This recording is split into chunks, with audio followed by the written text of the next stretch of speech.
Berdasarkan data komposisi sampah di Provinsi Bali tahun 2024, sumber sampah dari aktivitas perniagaan atau perdagangan, termasuk di dalamnya sektor hotel, restoran, dan catering, merupakan penghasil sampah terbesar kedua setelah sampah rumah tangga, yaitu mencapai 11,4%.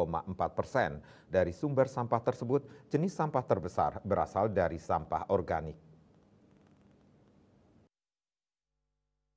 Kadis DLHK Kota Denpasar Ida Bagus Putra Wirabawa mengatakan diperlukan upaya-upaya serius dan nyata dalam mengurangi sampah di sumbernya. Undang-Undang Nomor 18 Tahun 2008 tentang Pengelolaan Sampah mengamanatkan pengelolaan sampah adalah tanggung jawab bersama baik pemerintah, masyarakat maupun pelaku usaha dengan prinsip pengurangan sampah dari sumbernya dan pengelolaan sampah terpadu.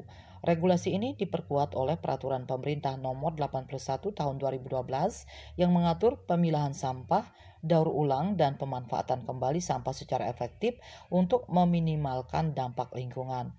Selain itu, dalam Peraturan Daerah Nomor 8 Tahun 2023 dan Peraturan Menteri LHK Nomor P75 Tahun 2019 memberikan panduan lebih rinci bagi pelaku usaha Horeca seperti tidak menyediakan kantong belanja plastik, tidak menggunakan wadah makan bahan styrofoam, tidak menggunakan sedotan plastik, pendauran ulang sampah mudah terurai seperti sisa sayuran, makanan, buah-buahan melalui pembuatan lubang resapan biopori, atau turbo vertikal dengan menggunakan alat makan dan minuman yang dapat digunakan ulang. Regulasi dan kewajiban pelaku usaha khususnya dari sektor Horeca dalam pengelolaan sampah perlu dilakukan edukasi terus-menerus.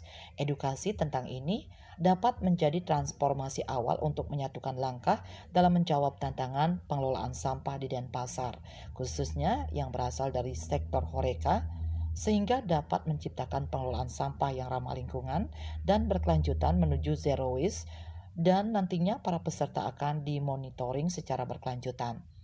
Pelaku usaha dari Hotel Mercure Sanur Gede, Noviarta mengaku ia perlu mengetahui pengelolaan sampah dari yang paling sederhana hingga paling rumit untuk diaplikasikan di lingkungan kerja maupun tempat tinggal. Citamaya, Bali Pos melaporkan.